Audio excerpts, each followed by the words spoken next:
já iniciar nossa conversa aqui para falar para vocês sobre a falência, na verdade, continuar a falar para vocês da falência, a partir daquele conhecimento que eu já expus na última aula, tá? Então, na última aula eu havia dito a vocês sobre falência, que existem pelo menos 3 requisitos importantes a se considerar. O primeiro deles é que a falência só cabe em relação a devedores empresários, sociedades empresárias, EIRELI. Portanto, se a gente estiver falando de uma sociedade que ainda que tenha uma atividade econômica organizada, que produz ou circule bens ou serviços, ou se a gente estiver falando de um profissional que também trabalha com essas características, mas se por decorrência da atividade intelectual que eles realizarem, qualquer exceção de lei, eles não forem considerados empresários, esqueça, gente, a gente não pode falar de falência, tá bom? A gente pode falar de outros institutos, como do insolvência civil, mas não de falência. Então, o primeiro aspecto nós vimos na semana passada, que falência só cabe em relação a débitos de empresários e sociedades empresárias. Outro aspecto é que falência, ela decorre de uma constatação presumida de insolvência, ou seja, dentro do conceito de insolvência jurídica está a questão de ser ela presumida através de comportamentos suspeitos que são adotados pelo empresário. E por fim, vocês viram também que para a gente poder realmente mencionar que alguém, empresário, sociedade empresária ou EIRELI, está falido, é preciso que haja um reconhecimento judicial através de uma sentença de decretação da falência. Por isso não é correto dizer que aquele que por algum motivo não está cumprindo com suas obrigações ou não está comparecendo, seja fisicamente ou seja na quitação de suas obrigações, ele esteja necessariamente falido. Não. Somente vai estar falido aquele que por provocação de um credor ou provocação de um dos legitimados provocar o Poder Judiciário e o Poder Judiciário realmente reconhecer essa situação. Salvo pelo menos esses 3 requisitos, a gente não está falando de falência. A gente pode estar falando de uma pessoa insolvente, a gente pode estar falando de uma situação patrimonial comprometida, mas não estamos falando de falência, tá certo? Por que isso é importante? Porque quando a gente fala que realmente alguém está falido, toda a questão processual e todo o direito material se modifica. Então a gente não pode tratar uma pessoa insolvente sem decretação da falência da mesma forma que uma pessoa insolvente com decretação de falência, tá certo? Então é muito importante que vocês se reportem aquilo que nós vimos na última aula para podermos seguir agora com os casos em que se pode pedir a falência. Vamos lá então, tá certo? Vamos lá então. Falência. Lá no slide 26 do material que foi postado para vocês, nós iniciamos falando do procedimento para a decretação da falência. E nessa parte nós vamos tratar sobre os casos que podem ensejar o início deste processo, certo? Lembrem que o processo de falência ela tem toda uma regulamentação própria, especial, prevista lá na Lei 11.101 de 2005. Então o que vocês já viram? Em relação à falência, vocês viram que existe ela só existe contra devedor, empresário, lá conforme o artigo 1º da lei, que diz que cabe contra empresário e sociedades empresárias, aí a gente pode incluir também a EIRELI. Vocês viram que existem alguns empresários que estão excluídos conforme o artigo 2º, né, e conforme nós tratamos na última aula. Vocês também já perceberam que a insolvência que se exige para processar a falência é uma insolvência que a gente chama de presumida, insolvência jurídica, porque não vai haver necessidade de haver uma demonstração contábil, mas sim ela vai ser presumida no sentido de que o comportamento do empresário denota um estado de insolvência e vai precisar de uma sentença de decretação. Mas essa sentença de decretação ela só pode acontecer através de uma provocação, como eu havia dito para vocês. Veja só, lá no artigo 94, vamos fazer um pulo lá para o artigo 94 da Lei 11.101 de 2005, nós vamos ter pelo menos 3 razões que fundamentam o pedido feito pelo credor do devedor, certo? Deixa eu só explicar uma coisa para vocês. Até que a sentença seja decretada, a gente pode chamar ele de devedor. Depois da sentença decretada, que a gente deve chamar ele de falido, tá certo? Então, quando a gente tá tratando de credores provocando o Poder Judiciário para requerer a falência, nós vamos buscar as fundamentações necessárias no artigo 94, inciso 1, 2 e 3, certo?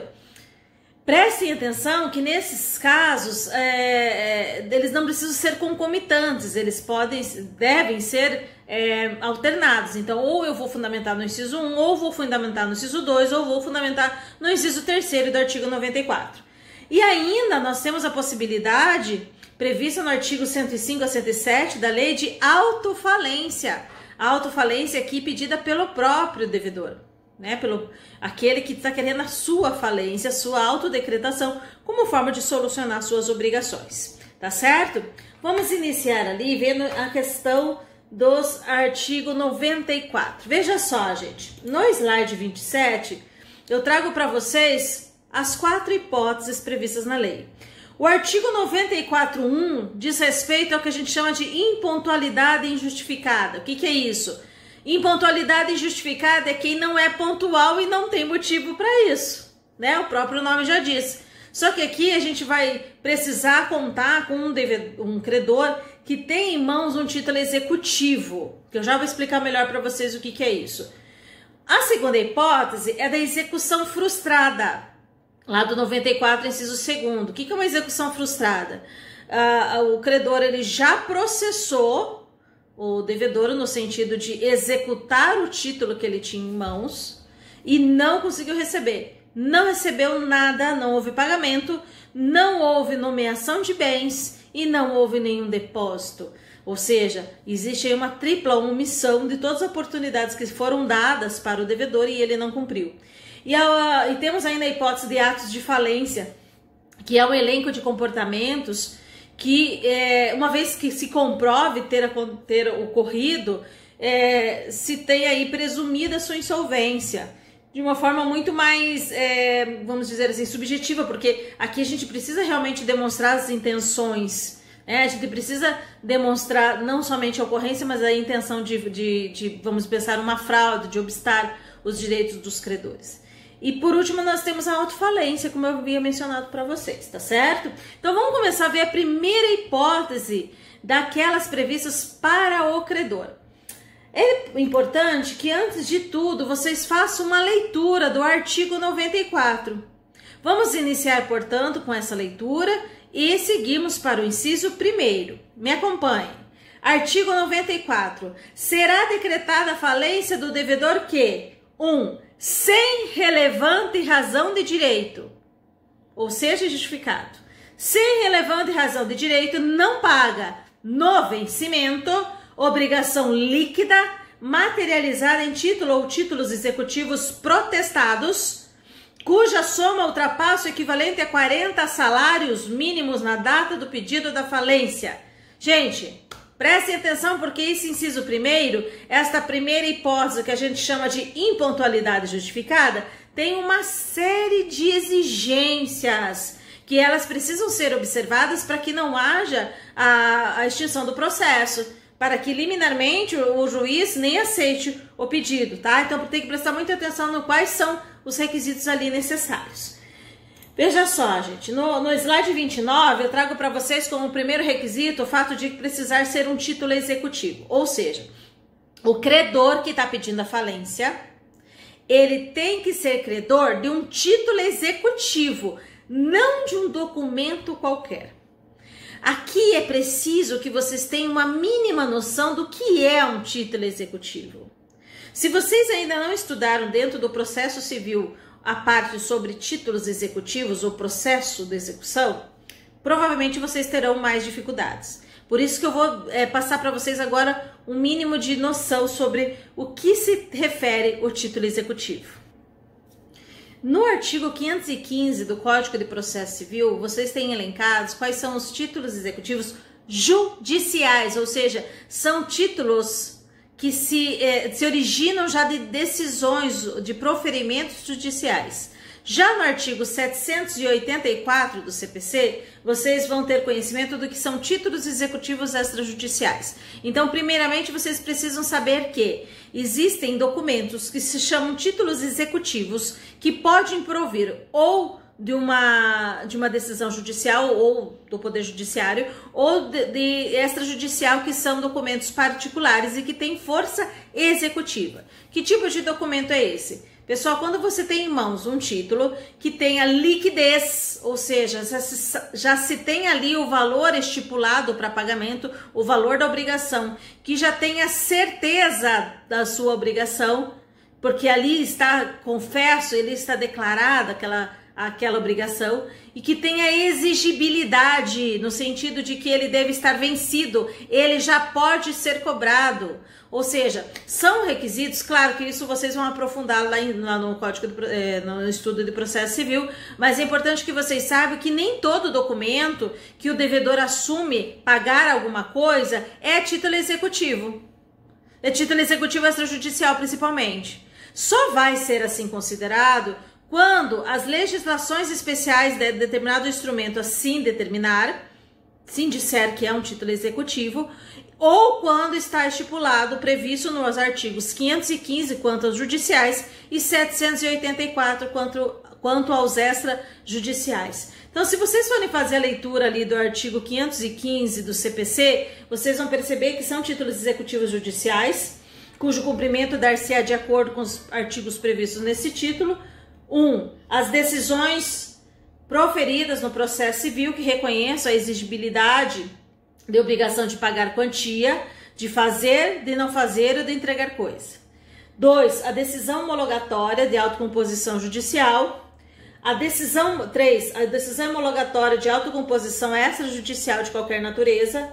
4. O formal e a certidão de partilha exclusivamente em relação ao inventariante, aos herdeiros, aos sucessores a título singular universal. 5. O crédito de auxiliar da justiça, quando as custas, emolumentos ou honorários tiverem sido aprovados por decisão judicial. 6. A sentença penal condenatória transitada em julgado. 7. A sentença arbitral. 8. A sentença estrangeira homologada pelo STJ. 9. A decisão interlocutória estrangeira após a concessão de a carta rogatória pelo STJ. Essas são os títulos executivos judiciais, só isso, tá, gente? Claro, vocês precisam saber disso já? Né? Totalmente não, mas é que para vocês terem uma ideia de que é muito pontual aquilo que realmente eu posso considerar um título executivo. O judicial já é mais fácil, porque a partir do momento que ele é definido pelo Poder Judiciário, você tem que cumprir. Agora, o que é um título executivo extrajudicial? Aqui nós temos alguns previstos nos artigos 784, mas nós vamos ter outras legislações especiais que vão definir outros títulos executivos. Mas aqui nós temos, por exemplo, letra de câmbio, nota promissória, duplicata, a debênture e o cheque, a escritura pública ou outro documento público assinado pelo devedor, ou seja, que está na escritura pública, foi feito um tabelionato e ele confirmou dever. 3. O documento particular assinado pelo devedor e por duas testemunhas. Esse aqui é muito comum, na verdade é o mais fácil de se constituir.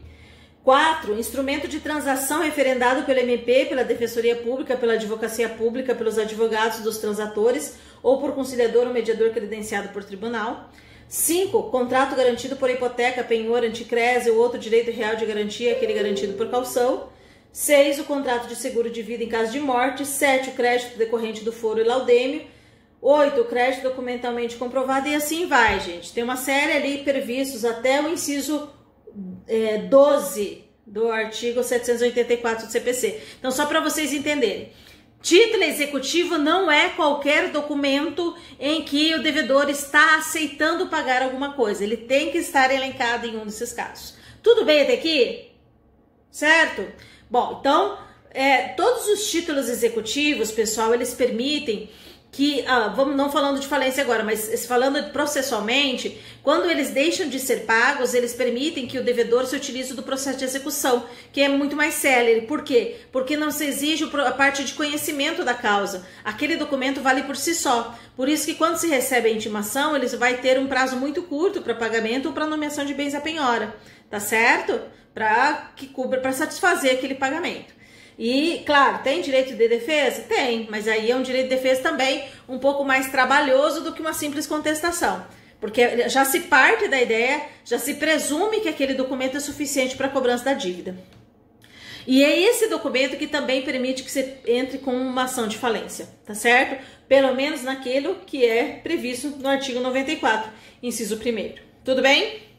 Vamos para o próximo passo. Valor mínimo de 40 salários mínimos. Lá no artigo 94.1 diz que para pedir a falência de alguém é preciso ser credor de um título executivo ou títulos executivos, pode ser mais de um, e tem que ter um valor mínimo de 40 salários mínimos. Gente, a soma, tá certo? Então, digamos, são vários títulos, a soma dá 40 salários mínimos. Ok.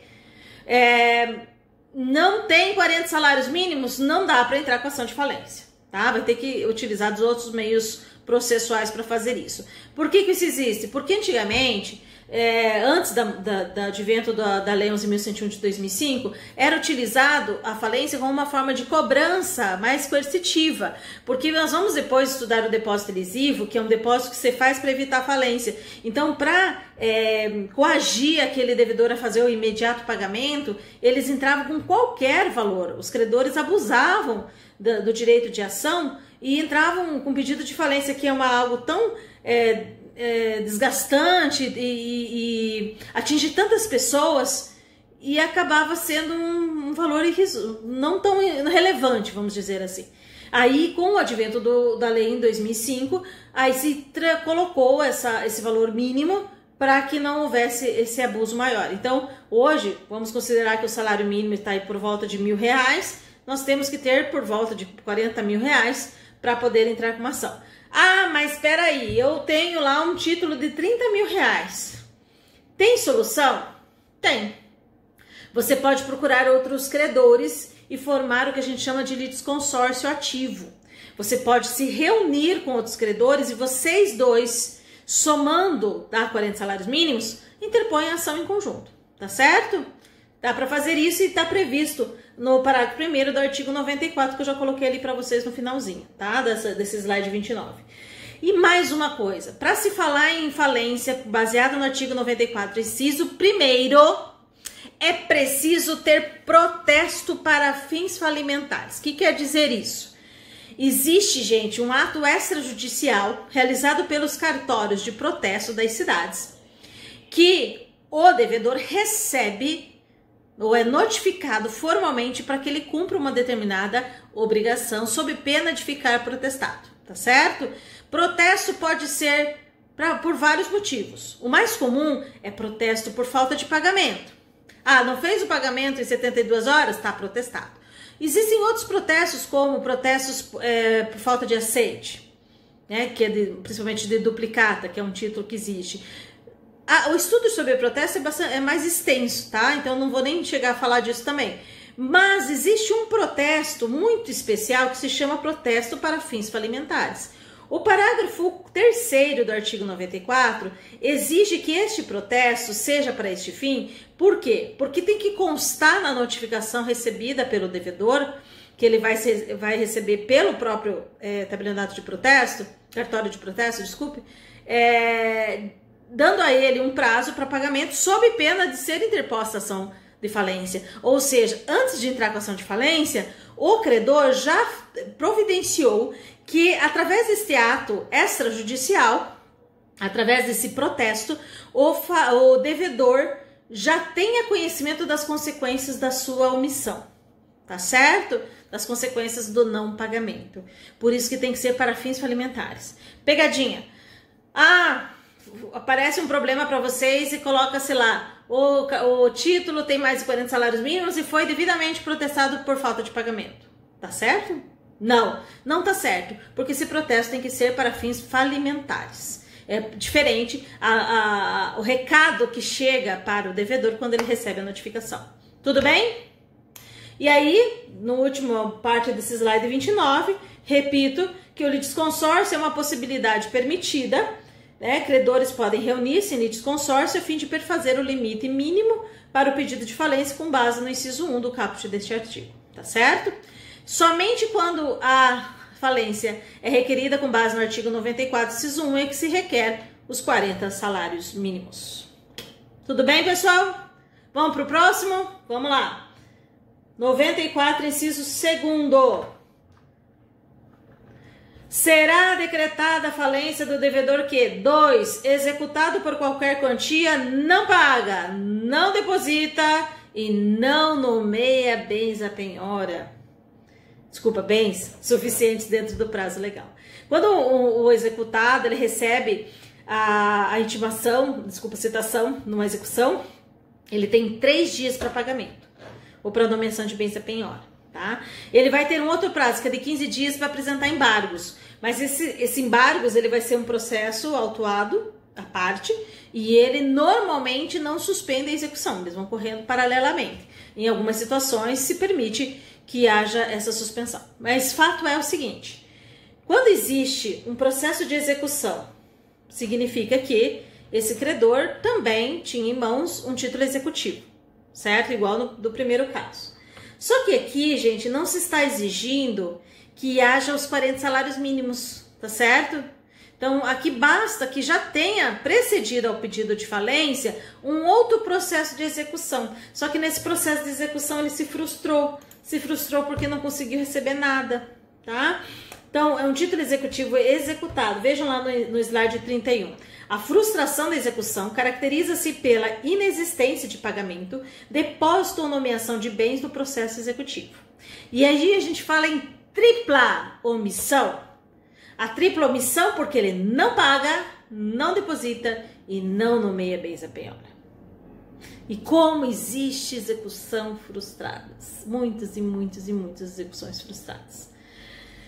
E aí, a única exigência que a lei impôs para esse tipo de processo, uma exigência documental, é com relação à certidão de como se encontra esse processo, dando conta realmente da frustração.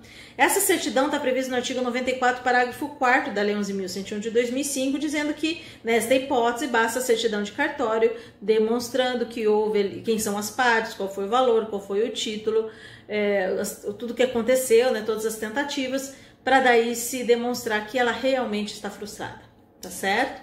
E o artigo 94, inciso 3º, este sim, gente, é interessante vocês perceberem, porque aqui se demonstra maior necessidade de prova. Vocês perceberam que no artigo 94, 1 e 2, basta demonstrar documentalmente as situações que se apresentam. Já no artigo 94, inciso 3º, ele vai elencar, né, nas alíneas A a G, os comportamentos que, uma vez que sejam comprovados nesta fase do processo, permitem perceber que realmente está insolvente e decretar falência. Outra coisa, vocês também percebam que os 2 primeiros casos não tem tanta dilação probatória, ou seja, não há necessidade de maiores atos processuais voltados à prova porque é documental. Já aqui pode ter todas as provas necessárias, inclusive testemunhais, tá certo? Então ela pode ser um pouquinho mais morosa. Também a gente percebe que no artigo 94, 3 não se fala em credor de título executivo. Aqui ele abre um pouco mais as possibilidades para que outros credores que de outros documentos, baseado em outros documentos, também possam requerer a decretação da falência, tá certo? Então vejam lá, artigo 94. Será decretada a falência do devedor que, inciso 3º, lá no slide 32, gente, pratica qualquer dos seguintes atos, exceto se fizer parte do plano de recuperação judicial. 2 pontos. Observação. Plano de recuperação judicial, pessoal, é um plano apresentado para o juiz num processo lá do próprio do devedor empresário, dizendo que ele não vai cumprir com as suas obrigações do jeito que ele contratou, ele vai cumprir de outro jeito. E for deferido, digamos que tenha sido deferido esse plano de recuperação, ok. Ele vai poder realizar as suas obrigações de formas diferentes da que foi contratada. Isso tudo vai ter oportunidade de impugnação, pode ter assembleia de credores. Então não é um caso muito simples, tá? Mas uma vez que ele passe a fazer parte de um plano de recuperação, esses casos que eu vou colocar aqui, obviamente que esses casos não podem ser invocados como motivo para a decretação da falência. Tudo bem? Então vejam lá, acompanhem comigo no slide 32 as alíneas A a G do artigo 94.3. Veja lá, gente. Primeiro caso. Procede à liquidação precipitada de seus ativos ou lança mão de meio ruinoso fraudulento para realizar pagamentos. Entenderam? Veja só, gente. Procede à liquidação precipitada. O que quer dizer isso? Vende tudo, tá? Começa a se desfazer dos bens. Se leva à ruína. Se leva à ruína entre aspas. Ele tá fazendo o que com os bens? Ele está mandando os bens para outros lugares mais seguros que os credores não conseguem alcançar. Então, por exemplo, ele começa a vender todos os seus bens. Você vai verificar, são pessoas que ele está vendendo, pessoas que ele está favorecendo, ou pessoas que depois podem lhe favorecer de alguma forma, tá certo? Então, lança meio ruinoso e fraudulento para não pagar ninguém. A letra B, ela acaba sendo muito parecida com a D, mas vamos lá. A letra B diz o seguinte: realiza ou por atos inequívocos tenta realizar com o objetivo de retardar pagamentos ou fraudar credores. Então, aqui realizou ou tentou realizar, tá? A tentativa aqui também é penalizada, certo? Em que sentido? O objetivo é retardar pagamentos ou fraudar credores, negócio simulado ou alienação de parte da totalidade do seu ativo a terceiro, credor ou não. Então, aqui a ideia é usar de simulações. O que é muito comum? Cria contratos de compra e venda que não existem. Outra coisa muito comum. Simula contratos de locação para dizer que determinados bens não pertencem ao falido. Simula doações.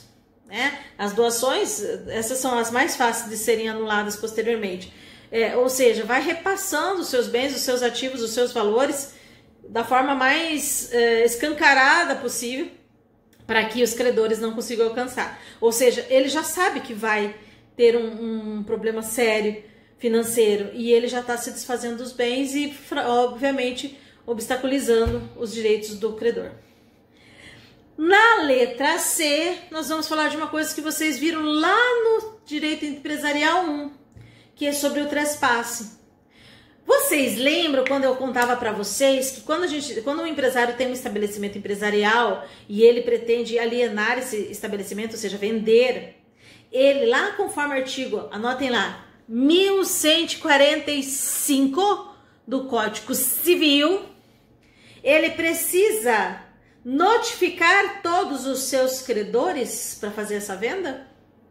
Ele só não precisa notificar se ele reservar bem suficiente para pagá-los.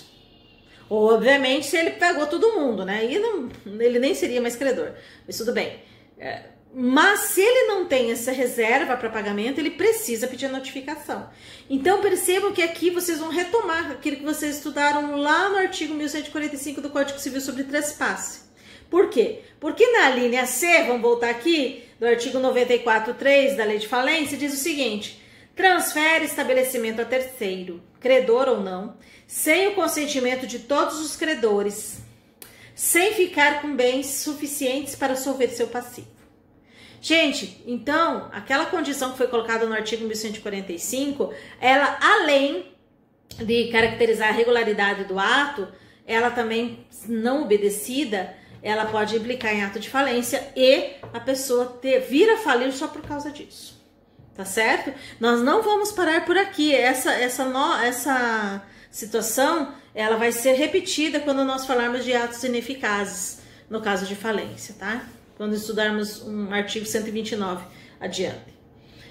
Letra D. Simula a transferência de seu principal estabelecimento com o objetivo de burlar a legislação ou fiscalização para prejudicar o credor. Gente, some, né? Simula que foi vendido. Na verdade, a letra D ela tem muita relação com a letra B. É mais uma forma de simulação. E. Dá ou reforça a garantia credor por dívida contraída anteriormente sem ficar com bens livres e desembaraçados suficientes para saldar seu passivo. Letra E, gente, veja, ela não tá, não é errado você reforçar uma garantia a um determinado credor. O que é reforçar a garantia? De repente você tem uma dívida com um determinado credor e essa dívida é garantida por um determinado imóvel. Como é que funciona isso? Você tem uma hipoteca, né? Então a pessoa lá te emprestou 100 mil reais e você deixou uma hipoteca para pagamento dessa dívida de uma casa do empresário, certo? Chegando às vésperas dessa situação de quebra, você percebe que além da casa que ele já tinha dado em garantia, ele colocou todo aquele maquinário que ele tinha no estabelecimento também como garantia àquele credor. Ora, o que sobra para os outros? Né? Então, o fato de você, ainda que envolvendo um terceiro neste caso, né, você começar a perceber, começar a demonstrar que esses bens eles não vão estar livres e não vão estar desembaraçados para que outros credores possam atingi-lo, numa presumida tentativa de conluio ou efetivamente um conluio com terceiros, isso caracteriza ato de falência e pode ser motivo para sua decretação. Agora vamos falar da causa mais comum, aquele que fechou as portas e sumiu, não é verdade? Então, ausenta-se sem deixar representante habilitado e com recursos suficientes para pagar os credores, abandona o estabelecimento ou tenta ocultar-se de seu domicílio, do local de sua sede ou de seu principal estabelecimento. Sumiu, né? Então, muitas vezes a pessoa fala assim, ele faliu porque fechou as portas. Gente, ele não faliu ainda, mas fechar as portas dá para ser motivo para pedir a falência? Pode ser com base no artigo 94, terceiro, a linha F, tá certo? E por último, deixa de cumprir no prazo estabelecido obrigação assumida no plano de recuperação judicial. Só para que vocês entendam um pouquinho melhor, quando o devedor ele entra com processo de recuperação judicial, ele está pedindo para o juiz, viu, eu não vou conseguir pagar minhas dívidas, vamos facilitar? Me conceda mais prazo, reduza meus juros, me dê mais parcelamento, me permita vender uma parte do estabelecimento, repasse minha administração para os meus credores e assim por diante. Aliás, não existe exaustão nisso, não existe um elenco do que pode ser feito para recuperar uma empresa, desde que não seja ilícito, é aceito. Pois bem, pode ser aceito. A partir do momento que se defere aquele plano que o próprio devedor assumiu, propôs muitas vezes, se ele deixa de cumprir em qualquer momento da recuperação judicial, se transforma em falência. Se transformou em falência, aí não foi cumprido o plano, a já imediata convolução, que a gente diz convolução em falência, tá certo? Eu coloco para vocês ali no slide posterior, ou 33, os comportamentos que pressupõem, então, a insolvência, de forma resumida de tudo isso que eu falei agora para vocês, tá certo? Então, não há necessidade de nós repetirmos aqui com relação ao que já foi dito, os slides 33 e 34. Então, o que eu quero que vocês entendam neste momento? Que, se referindo a pedidos feitos por credores, os credores precisam fundamentar a falência, a petição inicial, ou no inciso 1, ou no inciso 2, ou no inciso 3 do artigo 94, tá certo? Essa fundamentação, inclusive, vai ser preciso, porque a defesa também pode necessitar dessa definição, porque existem algumas coisas que com a defesa podem ser feitas baseados em qual dos dispositivos legais o autor da ação de falência se fundamentou. Gente, só adiantando uma coisa para vocês, quem pede falência não fica com preferência nenhuma. A preferência deles vai se dar pela natureza do crédito e não por ter tomado a iniciativa, tá certo? Então, muitas vezes as pessoas deixam de pedir falência por causa disso. É um investimento, porque vai ter custos, vai ter advogado, vai ter uma série de coisas, e isso não faz com que ele fique na preferência do pagamento. A não ser, claro, que ele já seja preferencial em virtude da natureza do crédito que ele possua, tá certo? Então, fica aí dito para vocês essa outra parte da falência, super importante. E, claro, aberta aqui a oportunidade de responder as questões para vocês através de todos os meios de comunicação que a gente tem, tá certo? Gente, um abraço, fico à disposição e até a próxima!